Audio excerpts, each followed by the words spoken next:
जय श्री राधे श्याम। आज हम माघ मास के 8वें अध्याय की कथा करेंगे। यमदूत ने कहा, हे साधो, जिसके मन में दया होती है वह समस्त तीर्थों का स्नान का फल पाता है। जो शास्त्रों के नियमों का पालन करता है वह सद्गति पाते हैं। जो चारों आश्रमों का नियम अनुसार पालन करते हैं वे ब्रह्मलोक प्राप्त करते हैं। यज्ञ तप आदि करने वाले अनेक सुख भोगते हैं। जो ब्राह्मण लोभ को त्याग कर वेद पाठ का प्रचार करता है वह हरि चरणों में स्थान पाते हैं। जो वीर शत्रु से लोहा लेकर मारे जाते हैं वे परम गति प्राप्त करते हैं। जो अनाथ, गाय, स्त्री, ब्राह्मण और शरणागत की रक्षा करते हैं वह मोक्ष पाते हैं। जो अपाहिजों पर दया, वृद्ध, बालक, रोगी, निर्धन आदि की सहायता करते हैं वह स्वर्ग प्राप्त करते हैं। आपत्ति के समय गाय और ब्राह्मण की रक्षा करने वाले को सद्गति प्राप्त होती है।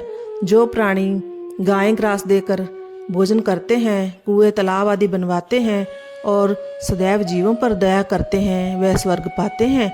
जल दान करने का महत्व सभी दानों से श्रेष्ठ है। जल दान करने से स्वर्ग के अधिकारी होते हैं। हे श्रोता, जो प्राणी नीम, पीपल, इमली, कैंथ, आंवले, आम आदि के वृक्ष लगवाता है वह कभी नरक नहीं जाता है। चाहे वह निपुत्र ही क्यों न हो, उसकी 7 पीढ़ियों तक का तर्पण हो जाता है। मार्ग के किनारे छायादार और फूलों वाले वृक्ष लगाने वाला मोक्ष की प्राप्ति करता है। जो इन वृक्षों को काटता है वह नरक के कष्ट भोगता है। जो तुलसी के पौधे लगाते हैं वह यम की ताड़ना से मुक्त रहते हैं। तुलसी के प्रभाव से यमदूत वहां नहीं जा सकते। तुलसी के प्रभाव से पितृगण स्वर्ग को प्राप्त करते हैं। हे वैश्यपुत्र, नर्मदा दर्शन, गंगा स्नान, तुलसी स्पर्श, इन तीनों का एक ही समान फल होता है। तुलसी की सेवा से प्राणी के सभी प्रकार के पाप नष्ट हो जाते हैं। देवता भी तुलसी की पूजा करते हैं। भगवान विष्णु के पूजन में जो तुलसी का महत्व है वह मणि, सोना, मुक्ता और पुष्पद को कदापि प्राप्त नहीं होता है। तुलसी के एक पौधे लगाने का फल सहस्त्र आम के वृक्ष, 100 पीपल के वृक्ष लगाने से भी अधिक है। ऐसा प्राणी 11,000 वर्ष तक स्वर्ग का उपयोग करता है। जो तुलसी की मंजरी से प्रभु का पूजन करता है मोक्ष पाता है। समस्त पवित्रतम नदियाँ तुलसी दल में निवास करती हैं। तुलसी दल से पूजन करने वाला विष्णु लोक को प्राप्त होता है। जो प्राणी तीनों समय शिव पूजन में तुलसी प्रयोग करते हैं वे विष्णु लोक जाते हैं। जो ओम नमः शिवाय मंत्र का जाप करते हुए शिवलिंग का पूजन करते हैं वे नरक यातनाओं से मुक्त रहते हैं। वे शिवलोक पाते हैं। जो शिव दर्शन करते हैं वे शिष्य सुख भोगते हैं। तीनों त्रिलोक में शिव पूजन के समान कोई पुण्य नहीं है। यदि शिव भक्त विष्णु से द्वेष करता है तो नरक पाता है।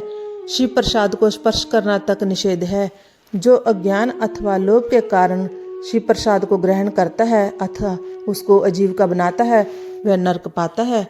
वे प्राणी जो शिव मंदिर का निर्माण कराते हैं भगवान के शिवलोक में रुद्रों के समान विचरते हैं। ब्रह्मा, विष्णु और शिव के मंदिरों का निर्माण कराने वाला दिव्य सुख प्राप्त करता है। जो मंदिर, गौशाला, मठ, धर्मशाला, कुटी आदि का निर्माण कराता है अथवा जीर्णोद्वार करवाता है स्वर्ग पाता है। जो यज्ञशाला, वेद मंदिर, विद्यालय अथवा ब्राह्मणों के लिए गृह निर्माण करवाता है या मरम्मत करता है वह नरकगामी नहीं होता।